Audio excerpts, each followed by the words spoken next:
Veronica Miles, 66 years old, steps onto the polished jet bridge of Omnis Air Flight 822.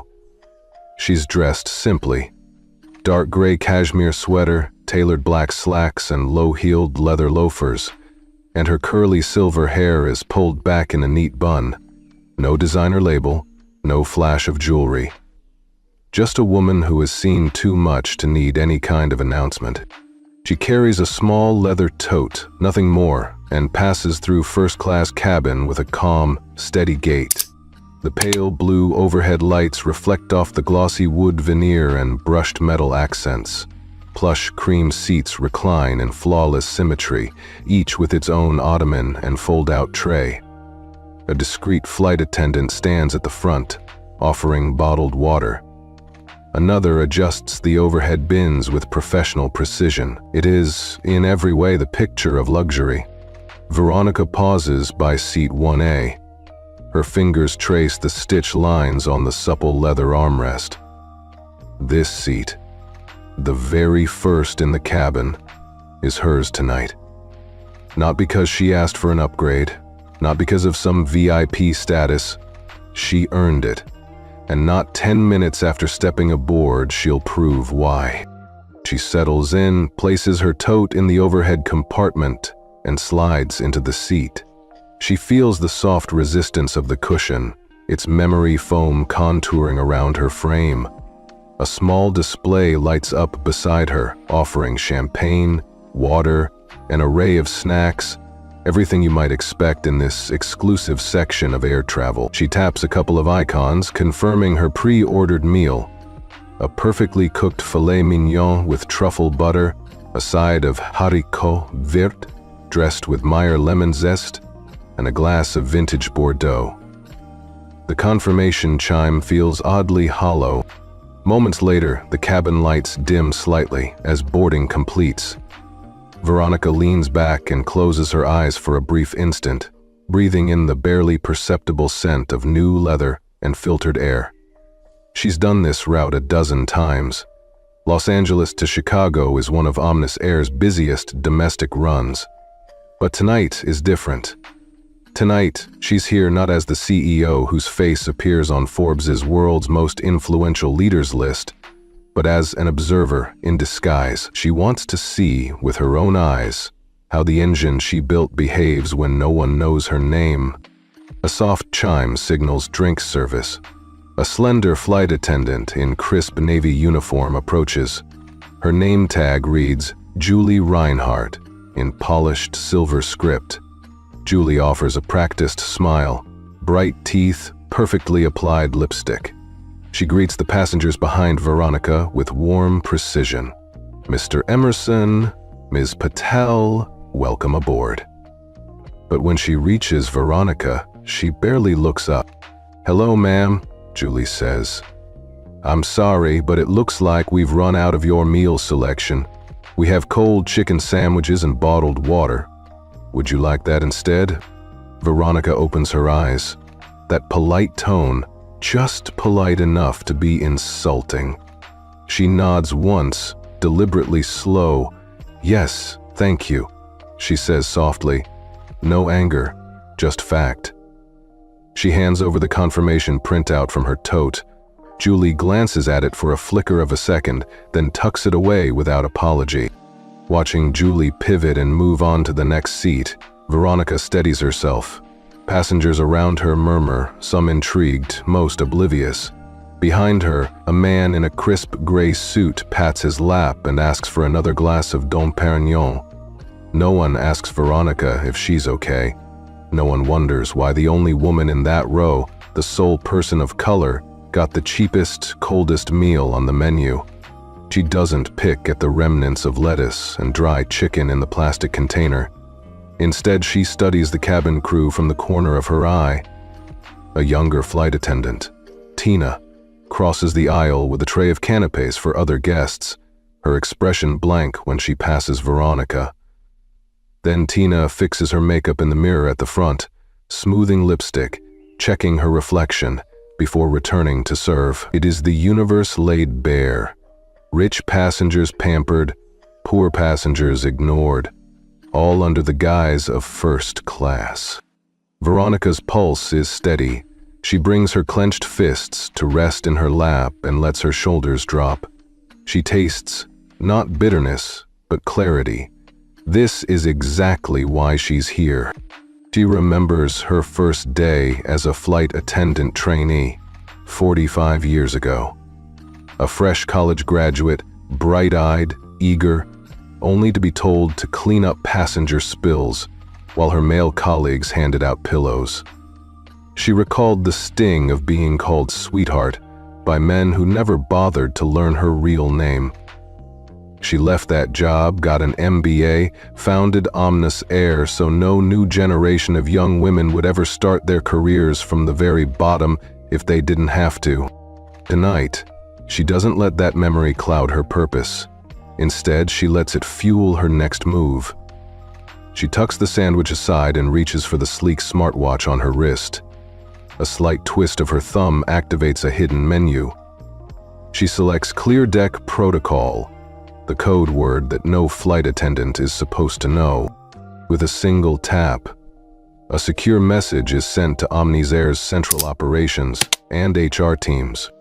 Flight 822, cabin crew audit, level, CEO override.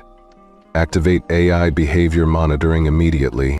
She closes her eyes again, long enough to feel the hum of the plane's engines. Her mind is already several steps ahead. Data pipelines opening, surveillance cameras shifting focus, AI algorithms parsing every gesture and word uttered by the crew tonight. All of it will be compiled, time-stamped, cross-referenced, and ready for review by the time the wheels touch down in Chicago. She doesn't need applause.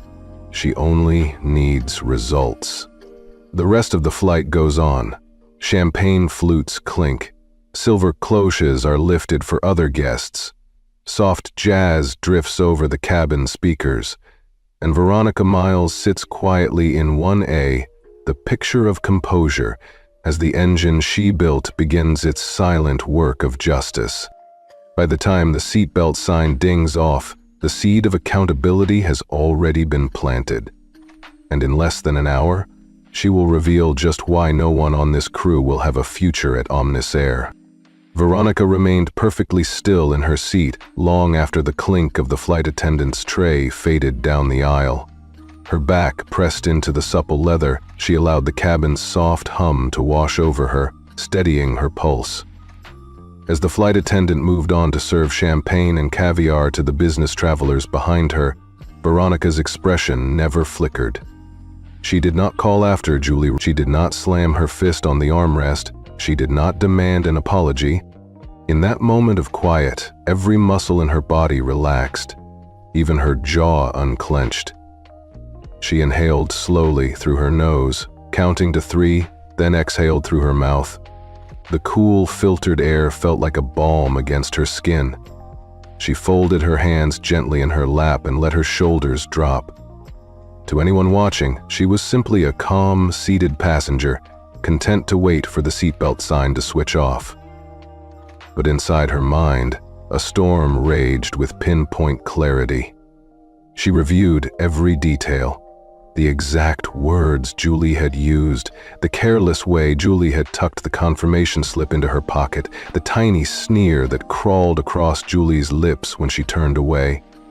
She noticed how Tina, the junior attendant, had glanced over Veronica's shoulder and then hurried past without offering a single crumb of comfort. She cataloged it all: tone of voice, body language, timing, knowing those data points would become evidence later. A soft chime announced the next phase of service. Veronica did not look up.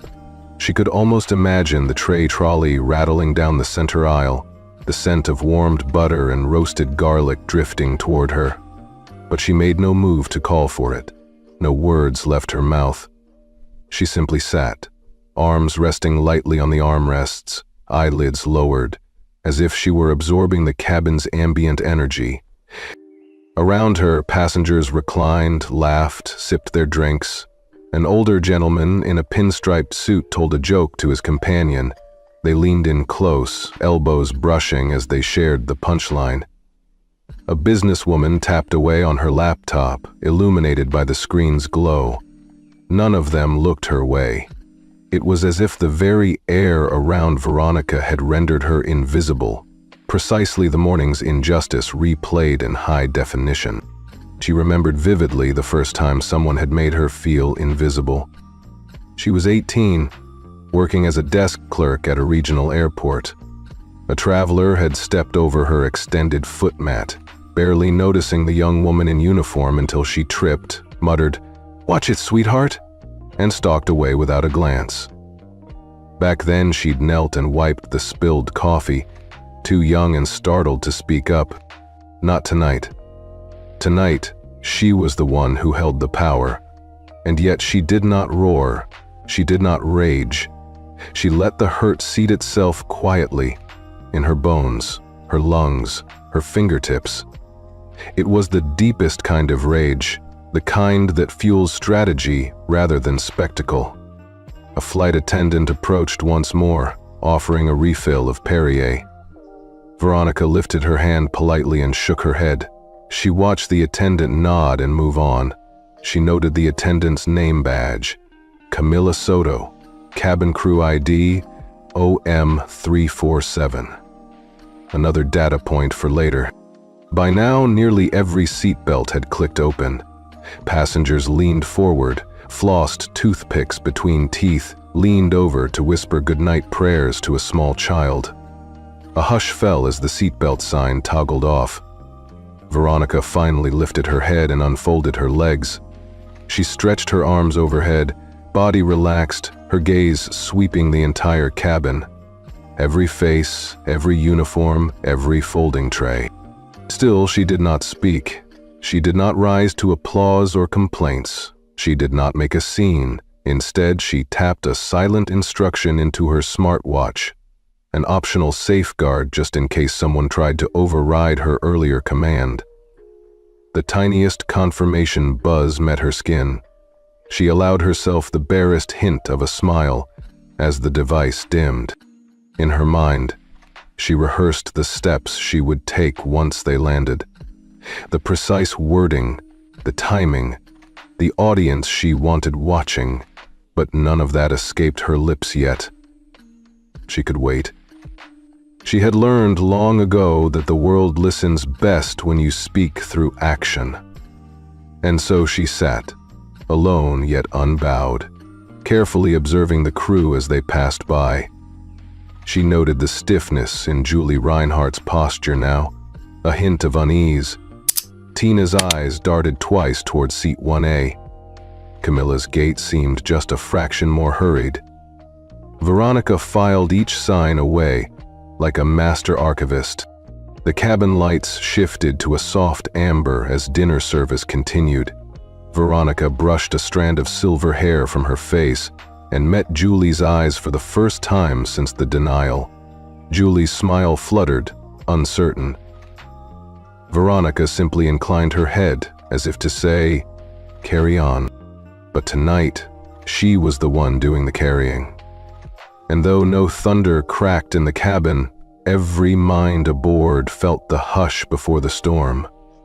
Veronica's calm was the calm of a tidal wave gathering strength, quiet, deliberate, inevitable.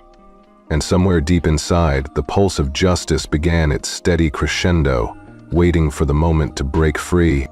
Julie Reinhardt moved through the first-class cabin with the smooth confidence of someone who believed deeply in her own importance. Dressed in her perfectly tailored navy uniform, with a crisp white scarf knotted at her neck and a name badge that caught the cabin lights. Julie Reinhardt? She embodied the image of Omnis Air's premium service.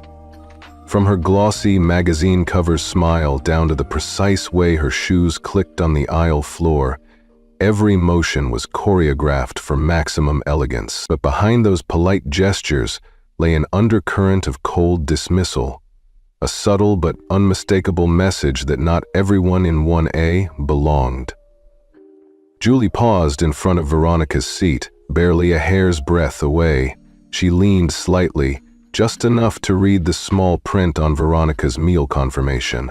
Then she glanced at Veronica herself, eyes narrowing in a microsecond of appraisal.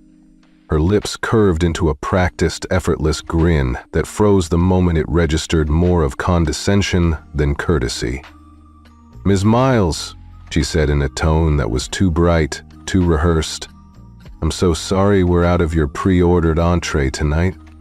I can offer you a chicken sandwich and bottled water." The words landed like ice cubes in Veronica's lap, each syllable crisp and unemotional. Julie's voice dropped to a whisper as she straightened up, but Veronica could hear every inflection.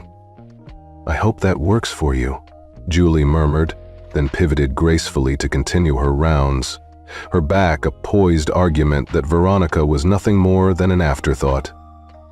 The flight attendant flicked her perfectly manicured fingers at a tray trolley behind her, signaling the junior crew member, Tina, to press forward with the canopy. As those silver trays glided past Veronica's seat, each one felt like another layer of veneer separating her from the comfort and respect she'd earned.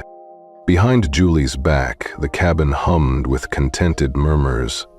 Passengers reclined in their seats as though nothing had happened. Mr. Emerson, in 1C, raised an eyebrow, prompted by Julie's attention, and said, "Well, isn't that swell? Chicken sandwiches for the big boss." He laughed and clinked the champagne flute offered by another attendant. Julie's lips curved into a conspiratorial smile directed at him, a silent pact that affirmed Mr. Emerson's assumption. The person in 1A was not part of their exclusive club. Veronica watched Julie's every movement, mental notes lining up like clues in a dossier. She noticed the slight tilt of Julie's head when she offered a refill of wine to the white female guest in 1D. The extra sparkle Julie feigned in her eyes as she engaged that passenger in friendly banter about their upcoming meeting in Chicago. But at Veronica's seat, there had been none of that warmth, none of that brightness, only a clipped apology and a plastic clamshell. It was modern discrimination, veiled under a veneer of impeccable service. Tina paused a few rows back, adjusting her tray of petit fours, and when she glanced at Veronica, her expression was blank. No hint of regret, no tremor of empathy. Instead, she shifted her weight onto one foot and picked up speed, eager to return to the side where real VIPs sat. It was a small gesture, but Veronica's heart tightened at the sight. Here in the first-class section of Omni's Air's flagship flight, she was the one person overlooked, dismissed, rendered invisible by people whose job was precisely to see and serve her. In that stillness, Veronica allowed herself a moment of quiet fury. She recalled the countless times early in her career she'd been the one looked past, the intern who brought coffee but never got invited into the meeting room, the minority founder assumed to be the PR person rather than the CEO. She remembered how deeply it had stung each time, but those memories were tempered now by strategy and resolve. She would not raise her voice. She would not make a scene.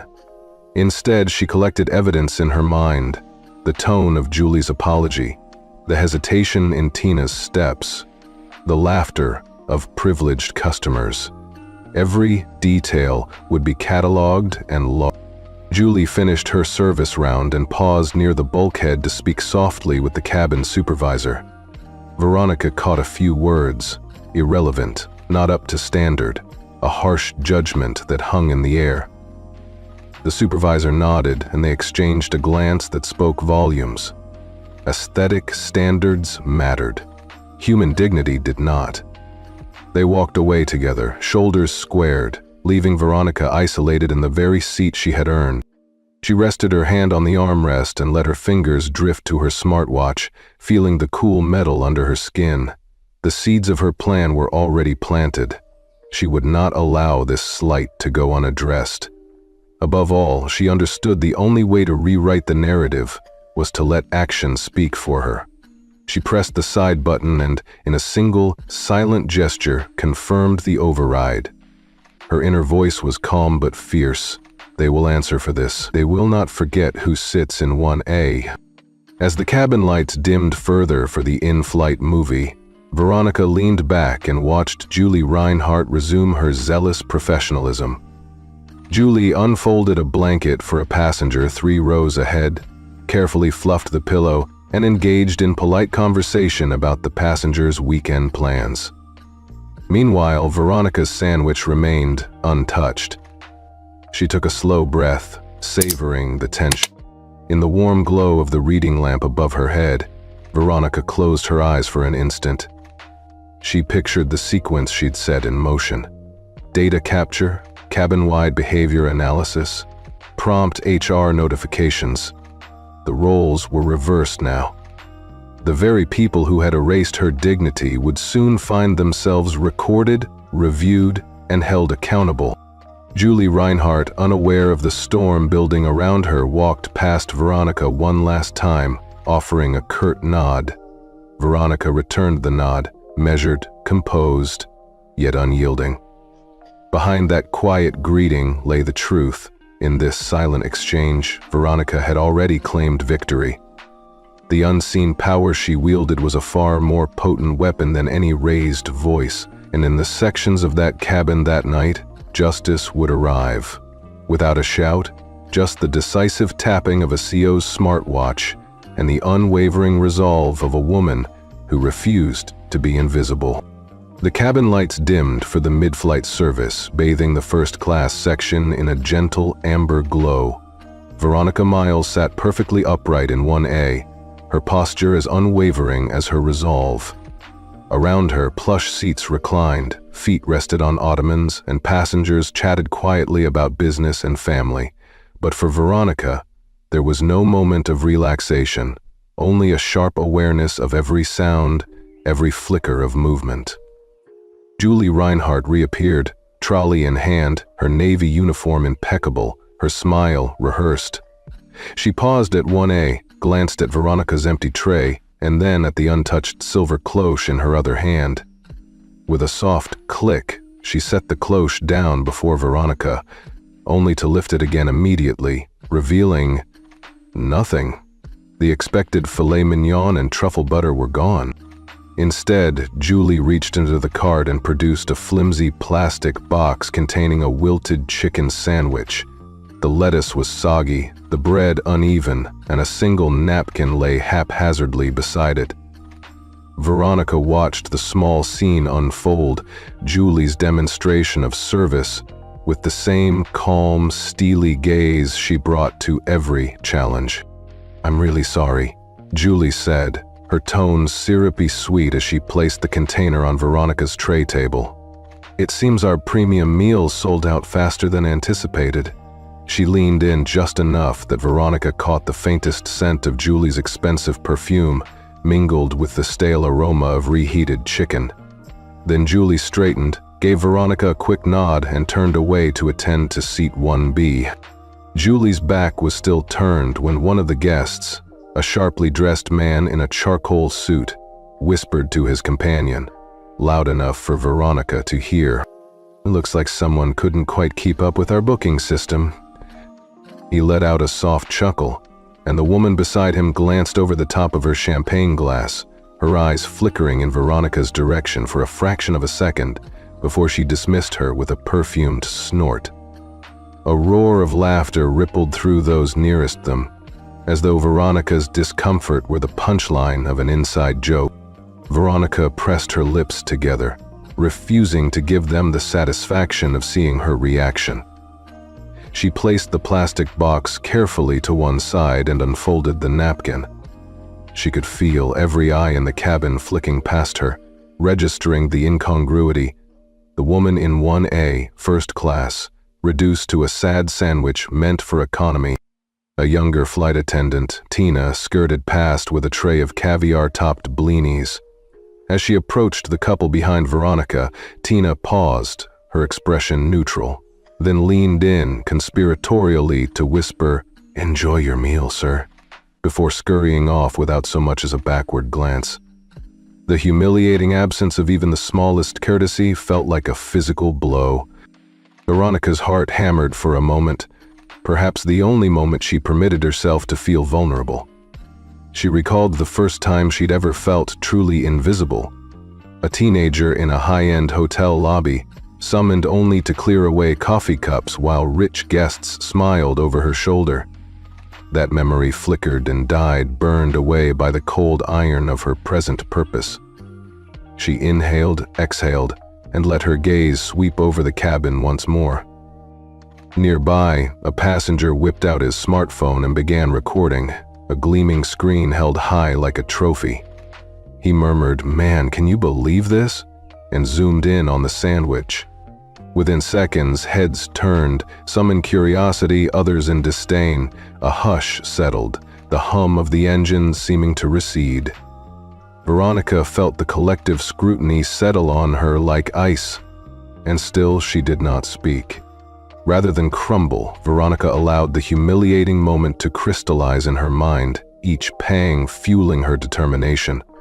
She closed her eyes briefly and felt the familiar surge of control, rationale overtaking raw emotion, strategy outpacing indignation. She remembered why she'd built Omnisair: to ensure that nobody who sat in 1A would ever be made to feel less than human. Julie moved away, her baggage cart rickety on the plush carpet, but not before she cast a fleeting glance back, a look of mild annoyance, as though Veronica had spoiled Julie's evening.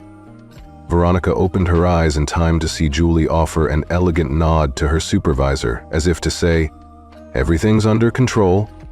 While her supervisor nodded back, eyes trained on Veronica's seat, as though studying a curiosity. A hush lingered as passengers opened their meals, individually wrapped chocolates, warmed lobster bisque, tableside piano music soft through the speakers. Veronica did not reach for her box. She did not let the smell of stale chicken pass her lips. Instead, she let the box sit, an undeniable symbol of the wrong done to her. Her breathing was calm, measured.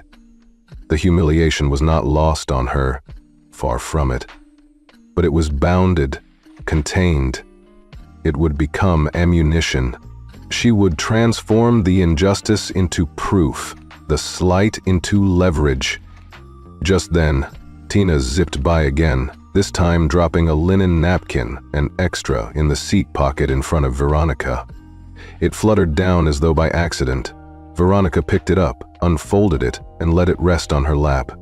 The gesture offered a fleeting spark of recognition, an unconscious olive branch from someone who dared to see, but Tina did not meet her gaze. She darted on, looking anywhere but at 1A. Veronica laid the napkin aside. She rested her palm flat on the armrest and let her gaze settle forward, straight through the closed door of the cockpit and into the hush behind it. She could almost sense the gears turning in her mind, the satellite link to Omnis's operations center, the algorithms indexing every word spoken, the human resources team reading the transcript in real time, and the passengers. They began to murmur among themselves, some in sympathy, some in schadenfreude. A soft tension had rippled through the cabin. For a moment, neither engines nor air conditioning, nor soft jazz could drown it out. Veronica let that tension hang in the air. She did not offer comfort, nor did she ask for it. She remained seated, the embodiment of quiet authority in the midst of public shaming. When Julie Reinhardt finally disappeared down the aisle, Veronica closed her eyes for a heartbeat.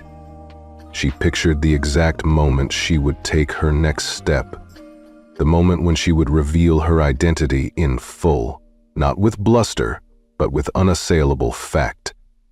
She pressed a tiny button on her smartwatch, double-checking that the ClearDeck protocol was still active in the system. A final hush fell as the seatbelt sign flicked on again, signaling turbulence ahead. The moment was over. Life at 30,000 feet resumed. Drinks were refilled, blankets handed out, soft voices returned. But for Veronica Miles, the scene of humiliation had already done its work. It had laid bare the truth of the system she had built, and the cruelty it allowed to fester. Now, armed with every detail she had observed. She was ready to strike. She leaned back, calm once more, her eyes distant but resolute. She would not let this moment pass into the shadows. It would be the spark that ignited the reckoning. One gentle, devastating blow at a time. The gentle hum of the engines faded into the background as a low murmur spread through the first-class cabin. Veronica sat rigidly in 1A, her back pressed against the smooth leather, eyes fixed straight ahead. But just behind her, a ripple of whispered conversation rose, and she could almost taste the contempt in the cool, recycled air. A sharply dressed man in seat 2A leaned toward his companion, voice barely above a breath yet loud enough for Veronica to hear. Who does she think she is, sitting up there? His companion, a woman in silk and pearls, smirked, sipping her champagne as if to savor every drop of the slight. Maybe she found a bargain upgrade, the woman murmured, eyes flicking to Veronica's simple sweater and slacks. First class. You'd think they'd have a dress code. Veronica's jaw tightened imperceptibly. She did not turn to face them. She did not allow herself the luxury of visible dismay. Instead, she sat as still and calm as a statue, letting their words hang in the air like a noose. In her lap, the plastic sandwich box felt heavier than steel. A few rows forward, an elderly couple exchanged knowing glances, their expressions a mix of pity and amusement. He patted his wife's hand and whispered so that only she could hear. It's like watching a cat in a lion's den. The pity, so patronizing, cut deeper than any insult. Veronica closed her eyes for a moment, recalling the first time pity had been offered to her after a hard-knock pitch meeting. She had stood her ground, but the sting of being underestimated had never left her. Tina, the junior flight attendant, appeared beside Veronica once more, this time with a folded linen napkin intended for economy. She held it out, eyes avoiding contact. "Here, ma'am," Tina said, voice flat. "If you need anything else, let me know." But her tone implied that nothing more would ever come. She turned on her heel and walked away, her heels clicking with callous finality. Veronica watched Tina's retreating figure. She noted the uniform's crisp creases, the way Tina's shoulders didn't stoop. Not a shred of empathy. Each step Tina took reinforced a glaring truth. For these people, respect was a privilege extended only to those deemed worthy of attention. A child 3 rows back let out a small giggle. The boy pointed at Veronica's tray. "Mom, why does she have a tiny lunch?" His mother shot him a sharp look, whispering a reprimand, but the damage was done. Veronica felt the humiliated throb in her chest. She pressed her lips together, taste of iron lingering at the back of her throat. Her mind drifted to the moment 8 years ago when she had watched her own daughter, then 12, stride onto a plane for the first time and be mistaken for the flight attendant's assistant because of her age and skin color. Veronica had fumed, but she had also taught her daughter that dignity was not earned by shouting. It was proven by action. She opened her eyes and let them scan the cabin. Cell phones raised, some passengers recording the scene, others leaning forward in silent curiosity. Not one person had stood up in her defense. The absence of allies was as loud as any jeer. It was clear, if she wanted justice, she would have to deliver it herself. Veronica lifted her right hand, flexing her fingers, then placed them lightly on her smartwatch. The clear deck protocol was humming quietly in the background, collecting data, building a case. But she would not call attention to it yet. Part of her strategy was to let the crew believe they'd won, to revel in the illusion of impunity before the wind turned. From above, the overhead bins caught the soft cabin lights. Veronica let her gaze trace the compartments, each one holding a piece of luggage, a story, a life. a privilege. And in the same space she sat with nothing but the weight of a plastic sandwich and her own unspoken power. Julie Reinhardt reappeared at the front of the cabin, clipboard in hand. She paused, scanning the rows as if performing a final check. Veronica watched Julie's eyes flicker toward her seat, an almost imperceptible hitch in Julie's practiced composure. Then Julie's mouth curved into that gleaming smile and she nodded once, crisply, before moving on. Veronica allowed herself a tiny smile in return. So faint, it could have been mistaken for a trick of the light. She had planted the seed of accountability. Now she would let it grow. As the seatbelt sign flickered back on, passengers settled once more. The ashtray lids snapped shut, glasses were set upright, and the cabin returned to its polite routine. But something had shifted. A subtle current of anticipation passed through the air, like the moment before an announcement no one saw coming. Veronica pulled the sandwich box closer and closed the lid as though to contain the memory of this indignity. Tomorrow, the headlines would read about a flight crew suspended mid-air by a CEO they never recognized.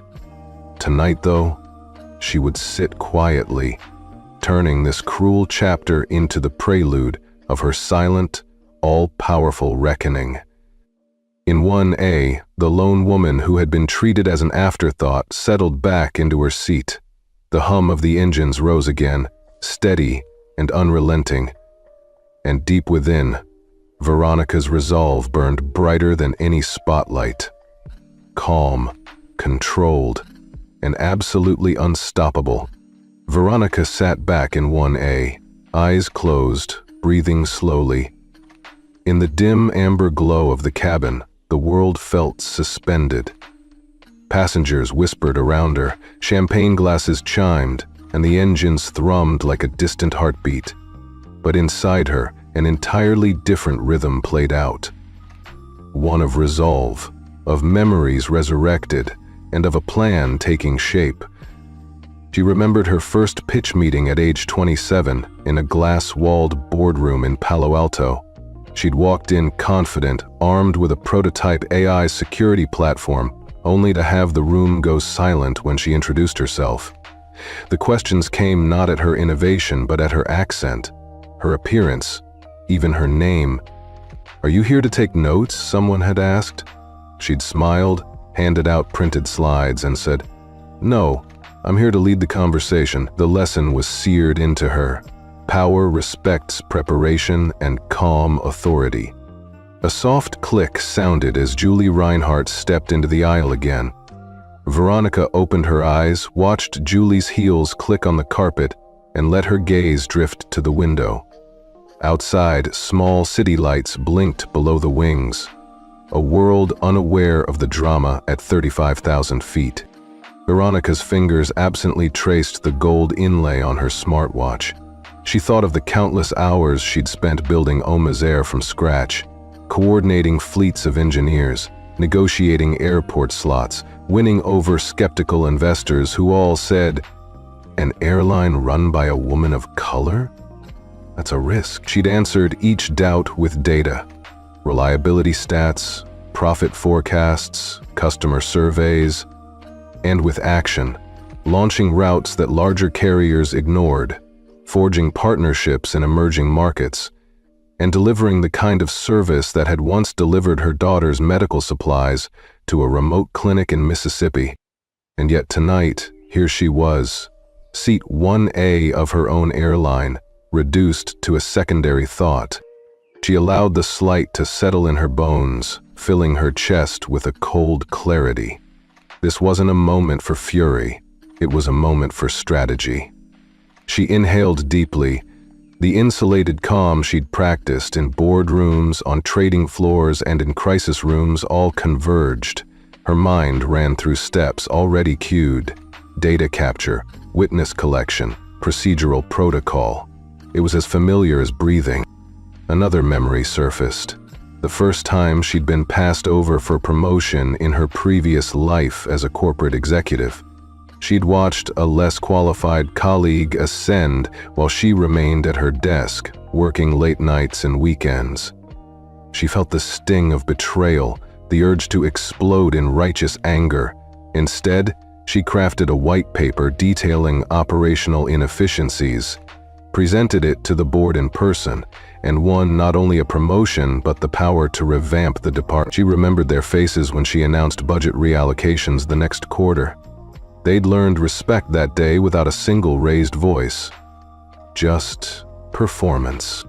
Veronica glanced at the untouched plastic box on her tray. It had been almost an hour since she'd been served that meager chicken sandwich while everyone around her dined on lobster bisque, filet mignon, and caviar-topped blinis. The sight still seared, but she had no intention of wasting her energy on dwelling. Instead, she had refined that memory into proof. She flexed her fingers, thinking of the AI-driven audit quietly compiling behavioral data. Voice inflection logs, time-stamped service intervals, video snippets of Julie's micro-expressions. By the time they landed, OmniSair's Analytics Center would have a crystal-clear record. Who spoke to her, how long they hesitated, which gestures betrayed bias. The modern boardroom preferred graphs and charts to confront human failing. A hush fell as cabin attendants began clearing trays from dinner service. Veronica watched Tina return, lifting a silver cloche from the trolley and offering it to another passenger, someone Julie had greeted by name minutes ago. Tina's movements were efficient, mechanical even. Veronica saw the faint flutter of regret cross Tina's eyes when her gaze flicked in her direction, only to vanish under the weight of routine. She filed that mental note too, a potential ally, someone who felt a twinge of conscience. Veronica leaned forward, elbows on the armrests, and inhaled the cabin's warm breeze. Her heart rate was steady. This was not vengeance, it was accountability. She whispered to herself, let them speak through their actions. She envisioned the moment she would lay out the evidence, a concise slide deck, projected on a screen in the boardroom, each chart showing disparities in service. It would be impossible to deny, and in that room the same board that had once hesitated to back her vision would see the truth of systemic bias. She remembered the loyalty of her executive assistant, Aaliyah, tapping into global security feeds at 2:00 AIEM to cross-check passenger manifests. She remembered the pep talk before Aaliyah boarded the flight. Watch everything. If anything goes wrong, I want the time-stamped footage. Aaliyah had worked quietly behind the scenes for years, turning Veronica's hunches into hard data. Now that groundwork was bearing fruit. A soft tone from her smartwatch confirmed the data stream was active. Veronica closed her eyes again and recited the steps in her mind. Secure data capture via AI sensors. Tag all relevant recordings under Flight 822 Crew Conduct. Send encrypted report to HR and Legal. Initiate immediate suspension protocol. She allowed herself a small, satisfied smile. The hush around her was the calm before a storm. Her storm, built from precision rather than passion. A ripple of applause rose behind the curtain dividing first class from business class, where a short film screening had concluded. Veronica opened her eyes as Julie Reinhardt swept past her once more, tray trolley empty now, and approached another passenger. Julie's shoulders had stiffened. She moved with a hint of caution now, as though she sensed she was under observation. Veronica returned her attention to the pale blue display beside her seat. She tapped a note into her tablet. Document, Julie Reinhardt, Attitude Assessment, timestamp 22:15. It was sterile and clinical, but in that digital ledger lay the power of truth. The seatbelt sign flickered on again. The captain's voice crackled overhead. Ladies and gentlemen, we are beginning our descent into Chicago. Please return to your seats and fasten your seatbelts. Passengers clicked their belts into place. The cabin buzzed with anticipation of touchdown. Veronica exhaled, rising to her feet, just enough to tighten the belt over her hips. She stood composed, with the same quiet confidence she had shown when she founded Omnis Air. She would land, not as a victim, but as a verdict, one that would echo through every boardroom in the company. She took a last look around the cabin. Julie Reinhardt at the front, glancing at her clipboard as if searching for one more excuse. Tina folding empty trays, with care but without warmth. The passengers, some curious, some oblivious. Veronica nodded once, to herself, to them, to the system that had failed her. Then she prepared for the final move. She would not shout. She would not storm the cabin. She would simply act. And in that action, their own words and deeds would become the judgment. As the plane angled downward toward Chicago's runway, Veronica Miles, CEO of Omnis Air, felt the steady pulse of justice beneath her calm exterior. The cabin was quiet now. Plates had been cleared, glassware stowed, and the soft hum of the engines took center stage. Veronica sat poised in 1A, her fingers lightly resting on the armrest, the plastic sandwich box long forgotten at her side. Her smartwatch glowed faintly against her skin, a digital heartbeat in the stillness. All the pieces of her plan were in place. Now it was time for the final move. She tapped the screen twice, confirming the activation of what she had codenamed Clear Deck Protocol. In that instant, layers of secure AI monitoring flashed to life. Voice-toned analysis, gesture recognition, service timing logs, all focused on crew ID 822. A tiny buzz on her wrist signaled success. The invisible net was cast. Veronica lowered her hand and pressed the discreet call button built into her seat. A soft chime echoed through the first-class cabin. Moments later, Julie Reinhardt appeared at her side, clipboard in hand, and her practiced smile firmly in place. "Ms. Miles," Julie began, voice too bright. "Can I get—" Veronica held up a single finger, politely silencing her. Julie's smile faltered for the first time that flight. She blinked, confused, shifting her weight from one foot to the other.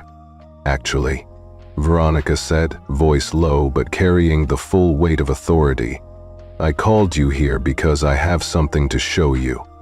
She reached into her sweater pocket and drew out a sleek metal badge on a fine chain. Veronica Miles, Chief Executive Officer, Omnis Air. She placed the badge gently on the tray table between them. Julie's jaw tightened. Her eyes widened, darting from the badge to Veronica's calm face. The cabin seemed to hold its breath. Veronica leaned forward. "You served me this," she said, pointing at the wilted chicken sandwich. "Instead of the steak and wine I ordered and paid for, you treated me like I was invisible." She paused, letting the words settle in the charged air. "What you didn't know was that the person in 1A tonight is the CEO of this airline." A ripple of astonished murmurs moved through the cabin. A passenger in 1C gasped, another fumbled with a smartphone, recording every second. The soft amber lights clung to Veronica's silhouette, turning her into a quiet spotlight. Julie swallowed, mouth opening but finding no words. The tape recorder of her mind must have stalled. Veronica continued. "Your behavior is a direct violation of our values and our policies. You are hereby terminated, effective immediately." She pressed her smartwatch again. "Lock all access credentials for Crew 822. Notify HR and legal to begin immediate removal protocol. We will reconcile all bonus payouts at year's end, but you will no longer board any Omnis Air aircraft." Julie's face went pale. She glanced at her fellow crew members. Tina, eyes wide and unsteady. Camilla, standing frozen by the service cart. Eric, who had been polishing silverware moments before, now gripping his tray trolley as though it might shield him. One by one, the cabin crew realized this was no routine reprimand. Their carefully rehearsed professionalism crumbled. Tina opened her mouth to speak but closed it again, tears gathering in her eyes. Camila's shoulders sagged. Julie looked down at the badge on the table, then back at Veronica, as though seeing her for the very first time. A brisk figure in a dark blazer appeared at the forward bulkhead door. Omnis Air's HR manager, accompanied by a legal advisor. The manager carried a tablet displaying the instant report, time-stamped notes on Julie's curt apology, service time deltas, audio clips of derisive laughter. The legal advisor held a printed directive. Per CEO order, all crew 822 immediately suspended pending investigation. Veronica did not smile. She sat back, arms folding across her chest, as though nothing remarkable had happened. "Thank you," she said softly to the HR manager, who nodded briskly and advanced toward the crew. Verbal goodbyes were unnecessary. The HR manager quietly instructed Julie and her teammates to remove their name tags and follow him off the plane. The hush in the cabin deepened as the crew complied, each step a testament to the gravity of their situation. Passengers watched, some with stunned admiration, others with gleeful schadenfreude.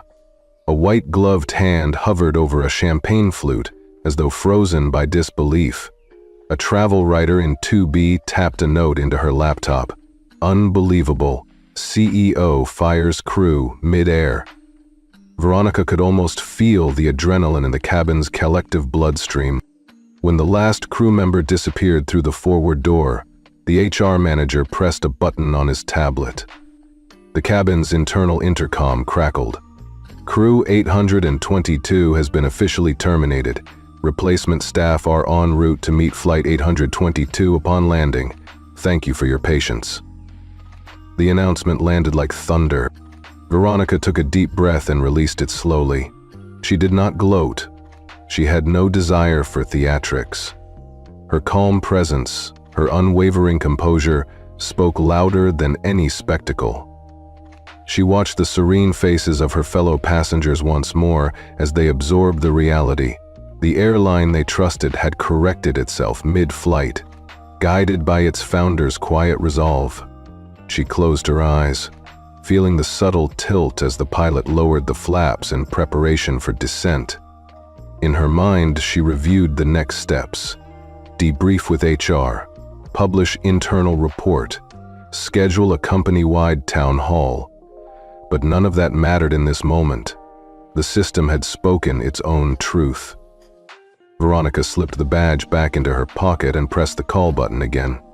When a steward arrived, she said simply, "Please bring me the menu for snacks and beverages." The steward, one of the replacement crew members who had just boarded, smiled nervously and complied. As the new attendant moved on, Veronica leaned back into her seat and wrapped her fingers around the armrest. She let the tranquility return, the knowing that justice had been done. No speeches, no press release mid-flight, just one quiet call, one reveal of identity, and a swift recalibration of the airline's moral compass.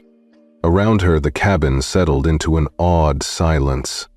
Veronica Miles closed her eyes, a single tear gliding down her cheek, not of sorrow, but of profound satisfaction. She had sat in silence, endured humiliation, and then orchestrated change with a calm precision no one could ignore. The runway lights of Chicago glittered ahead through the cockpit windows, and in the stillness of Seat 1A, Veronica felt the steady pulse of her own power. Proof that true leadership requires neither loud proclamations nor empty gestures, but the quiet confidence to act when it matters most. The cabin door hissed closed behind the escorted crew, and for a moment the only sound was the soft click of seatbelts being refastened. Veronica Miles leaned back in 1A, folding her hands calmly in her lap. Around her, passengers exchanged astonished glances. Some whispered encouragement, others stared in stunned silence. The ripple of that moment was only just beginning. A young couple near the window leaned toward each other, their eyes wide. "Did you see that?" the woman murmured. Her partner nodded, one hand still gripping a tablet showing a live news feed.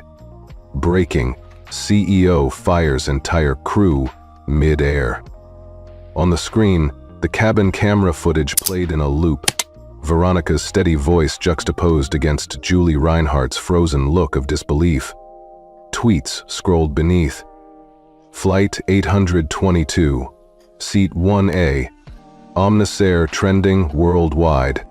Far from the cabin's tight rows, in Atlanta's Omnis Tower, an alert pinged across the triad of screens in the war room of operations.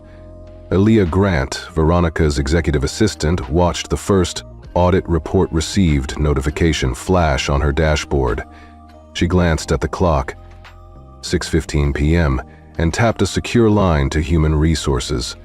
Within seconds, the head of HR and the general counsel joined her via video call. "Report just came through," Aaliyah said quietly, though her voice carried steel beneath the calm. Julie Reinhardt, 2 prior complaints, significant service delays, recorded micro-expressions consistent with bias, timestamped audio too. The HR chief frowned. "We'll need to prepare suspension notices, draft a statement." The general counsel leaned forward. "Also need to notify regulatory affairs. Department of Transportation will want a full briefing." Back on Flight 822, a replacement flight attendant appeared at Veronica's side. A fresh-faced young woman with apologies ready on her lips. "Ms. Miles, can I offer you anything? Tea, coffee, snack?" Veronica shook her head, permitting only, "A glass of water, please?" But her eyes scanned the cabin, noting how the air had changed. Formerly confident staff now avoided eye contact. Passengers now leaned forward in curiosity or silent solidarity. In the business lounge behind the cabin curtain, a well-dressed man tapped out an email on his laptop.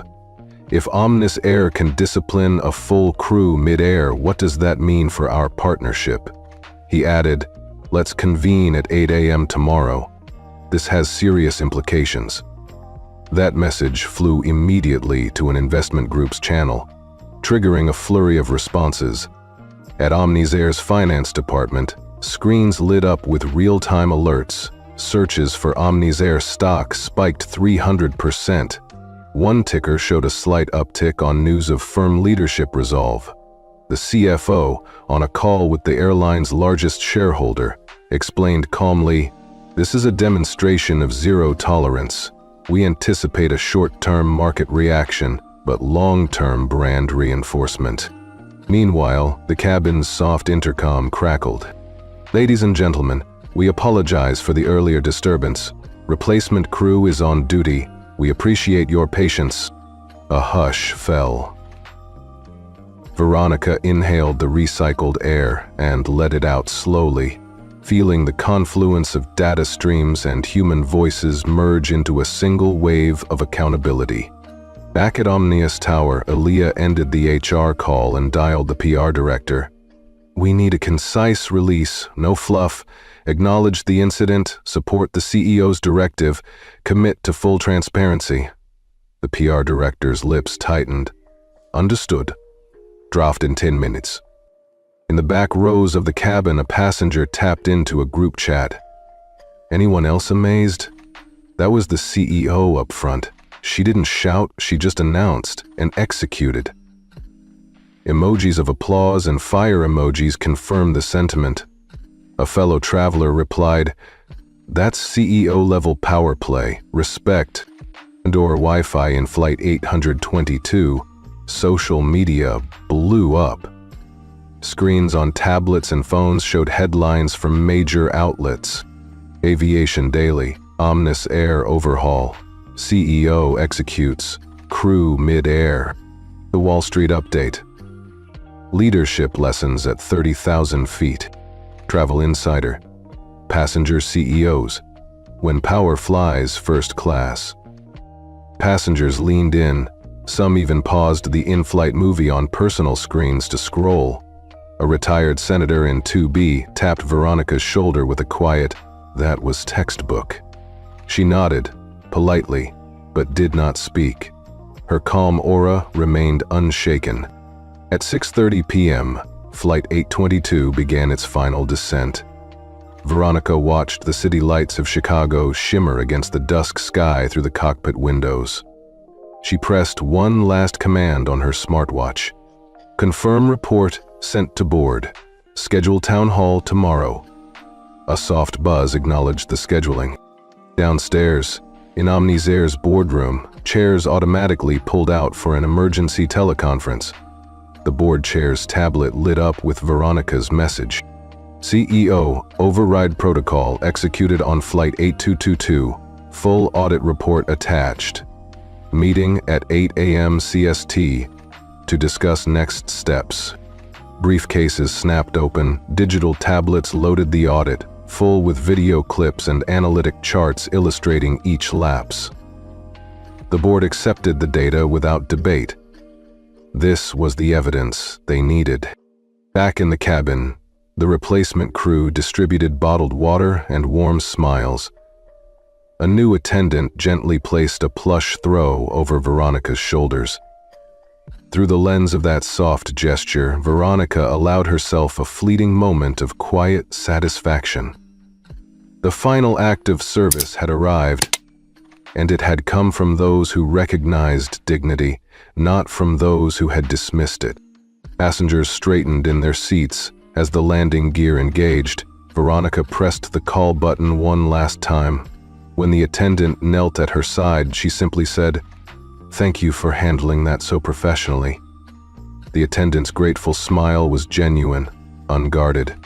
As wheels touched runway and the cabin shuddered with touchdown, the murmurs erupted into soft applause. Veronica allowed a single nod. Then she rose, gathered her tote, and stepped into the aisle. Cameras raised in awe, phones recording. With every step toward the exit, she carried not just her belongings, but the unmistakable weight of systemic change. By the time Flight 822 reached the gate, the chain reaction was complete. Passengers had witnessed transformation, staff had experienced accountability, and a corporation had recommitted to its founding values. In Seat 1A, the quiet storm of justice had given way to a new dawn, one that no one would soon forget. Julie Reinhardt's legs felt like jelly the moment she stepped off the jet bridge and into the bright fluorescent lights of the Omnis Air emergency meeting area. 20 minutes ago, she'd been cruising through first class with her pristine Navy uniform and clipboard in hand. Now she stood in a narrow corridor, shoulder to shoulder with the rest of Crew 822, each of them clutching their name badges. Their polished smiles evaporated. A stern-faced HR manager, Ms. Patel, waited at the door to a small interview room. Next to her, the airline's legal counsel, Mr. Dawson, balanced a tablet loaded with data, voice recordings, video clips, even AI-generated service time graphs. Julie's throat tightened as she watched him tap through slide after slide under some glowing headings from Veronica's seat, audio of her clipped apology, the nanosecond hesitation when she tucked the confirmation slip into her pocket. "Ms. Reinhardt," Ms. Patel said, voice smooth but unyielding, "please enter."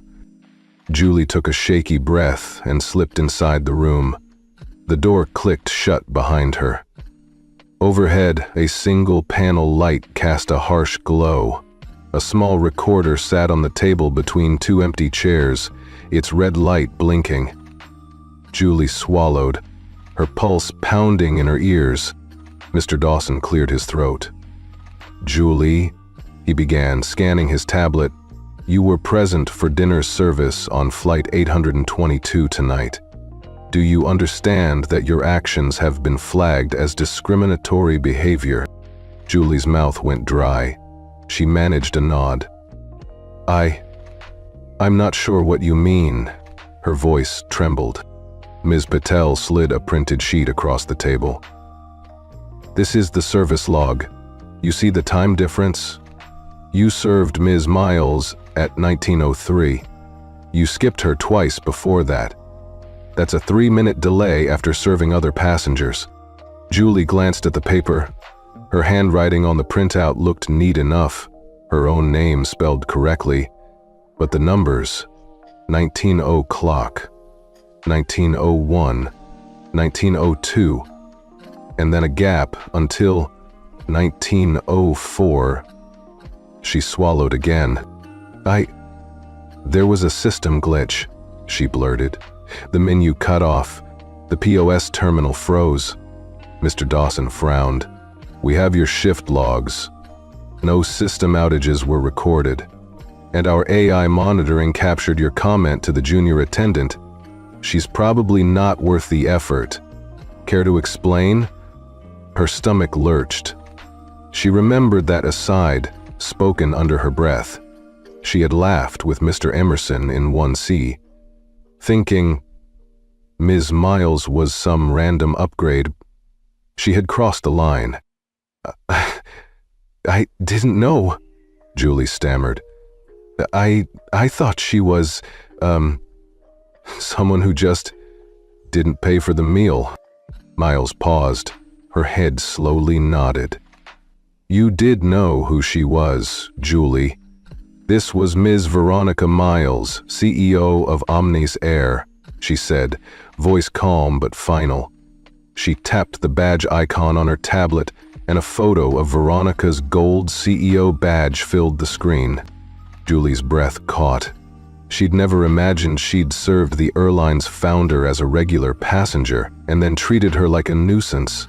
She wrapped her arms around herself as though shielding her heart.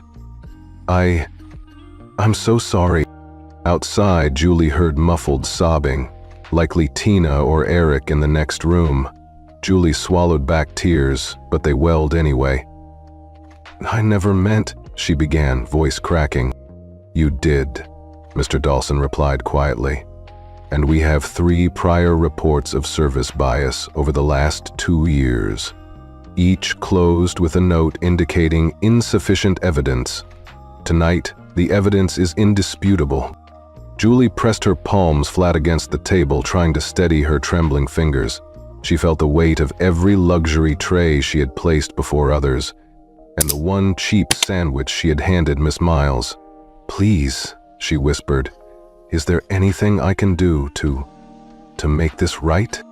Ms. Patel exchanged a look with Dawson. Your actions have serious legal and ethical implications. Under company policy, you're suspended pending a full investigation. You will not fly again for Omnis Air. Incident reports will be forwarded to the transportation department. Julie closed her eyes, her world tilting. She had lived for this job.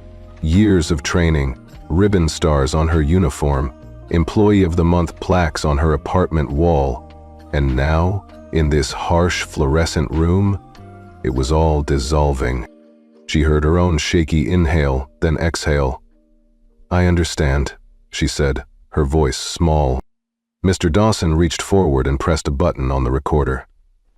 This concludes your interview. You may collect your personal items and exit through the rear door. Security will escort you out. Julie rose unsteadily, her knees weak. She forced herself to stand tall, to look at Ms. Patel and Dawson. Any sign of compassion she might have hoped for was absent. Ms. Patel nodded curtly, and Julie turned to go. Outside the room, she almost bumped shoulders with Tina. The junior attendant's eyes were red-rimmed. Julie placed a hand on Tina's arm, weak, apologetic. Tina looked away, her expression a mixture of relief and sorrow. Julie lingered, but Tina slipped past her. In the corridor leading to a staff elevator, security guards waited. Julie's co-workers stood in a line, the ones who had laughed, the ones who had watched. No words passed between them. They shattered the illusion of camaraderie that had bound them through countless flights. When the elevator doors slid shut, Julie saw their reflections. Uniforms unbuttoned, name tags tucked away, heads bowed. She realized how quickly respect can evaporate when prejudice is exposed. Inside the elevator, the hush settled like a cold blanket. Julie pressed the lobby button, her fingertips brushing the stainless steel panel.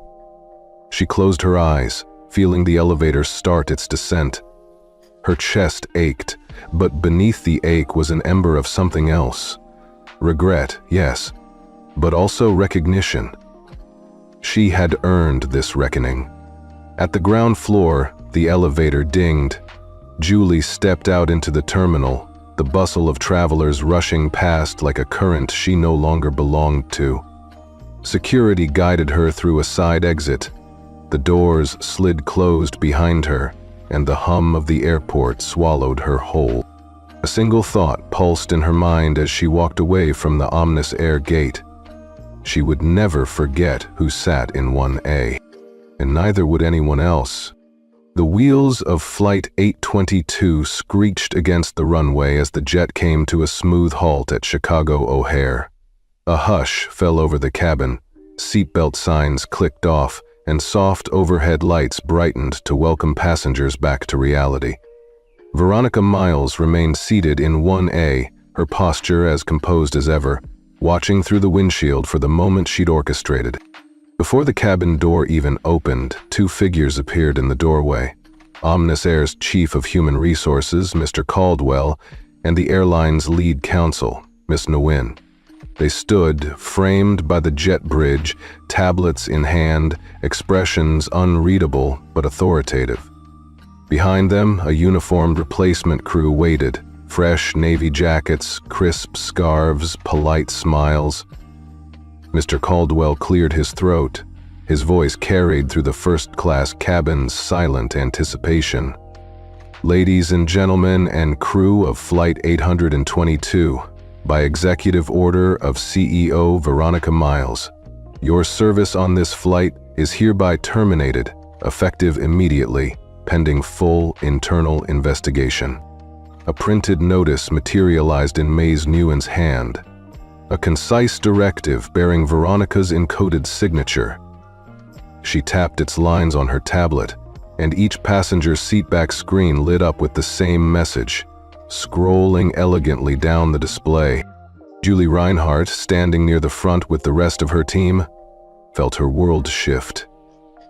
She swallowed and looked to her colleagues, Tina, Camilla, Eric, each wearing that same stunned, betrayed look. Without a word, they removed their name badges and followed the replacement crew toward the rear exit. Their footsteps echoed softly, carried on a current of shock rather than shame. Passengers leaned forward in their seats, eyes wide. A business traveler in 2C tapped on his phone, capturing the scene. "That's CEO-level accountability right there," he whispered to his neighbor. A woman in 3A dabbed at tears, mouthing, "Finally." A young man in 2B gave a controlled nod, as though acknowledging a hard-won justice. Veronica rose from her seat without breaking stride. She lifted the single reusable water glass in a calm nod to Mr. Caldwell. "Thank you," she said simply. Her voice was quiet but firm, every bit the image of poised leadership. Mr. Caldwell inclined his head and stepped aside. With all eyes on her, Veronica collected her tote, adjusted her scarf, and walked down the aisle. Passengers gave up their seats to let her pass, some applauding softly, others offering respectful smiles. Even the replacement crew paused to bow their heads slightly as she passed, recognizing the woman who had just reshaped their world. Outside the cabin door, a dozen Omnis Air staff waited. Operations managers, media relations officers, even the gate agent. They lined a respectful corridor, silent guardians of the airline's renewed values. The moment Veronica stepped into the jet bridge, the gate agent offered a polite, "Welcome, Ms. Miles. We're ready for you." Veronica paused just long enough to let the weight of the moment settle in the air. She did not look back. She did not need to. Her nod to the assembled staff spoke volumes. Justice had been served, dignity restored. As she boarded the awaiting limousine, she tapped her smartwatch to notify Aaliyah. Flight 822, debrief complete, draft press statement approved, town hall at 8 a.m. A single buzz confirmed delivery. Inside the limo's soft leather seats, Veronica exhaled. The city lights blurred past the tinted windows, but inside everything was crystal clear. She had sat in silence, absorbed the injustice, and then enacted change so precise it would echo through every level of the company. In 1A, she had been ignored. But today, at 30,000 feet and beyond, she made sure no one would ever forget who sat in that seat. And as the door closed behind her, the gentle click marked not an ending, but the start of a new era. One defined by accountability, respect, and the quiet power of principled leadership. Veronica stepped off the limousine into the soft glow of the boardroom's foyer, her heels clicking with purpose on the marble floor. A small group of Omnisair executives, department heads, and a handful of reporters watched her approach. She paused at the threshold and looked out at them, eyes steady, posture unwavering. No flashbulbs popped, no one shouted questions. There was only the quiet stillness that followed a storm. Inside, the town hall meeting had already begun. Chairs formed a semicircle around a simple podium. Veronica took her place at the center, folding her hands lightly on the lectern. She met the gaze of every colleague and investor, each of whom carried the weight of the last 24 hours. Corrected courses, policy drafts, audit results, and a collective sense that nothing would ever be the same. A hush descended. Veronica drew a slow breath, then spoke in a voice so calm it commanded attention. We set out to deliver a world-class experience. Last night, we fell short of that promise, but tonight, we proved that our values aren't just words on a page, they're actions we live by. She paused, letting the gravity of her words sink in. Then she reached into her pocket and withdrew a single, folded napkin. The linen square that had drifted into her lap mid-flight. She unfolded it, holding it delicately between her fingertips, and let it flutter, as though recalling that moment of small recognition in seat 1A.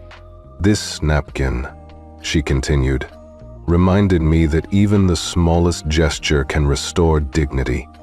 Our job isn't merely to correct mistakes. It's to build a system that never forgets who we serve. Whether you're senior leadership or new hire, whether you're in seat 1A or 24B, you deserve respect and courtesy. She placed the napkin on the lectern, then stepped back. No flourish, no applause cue, only a steady nod.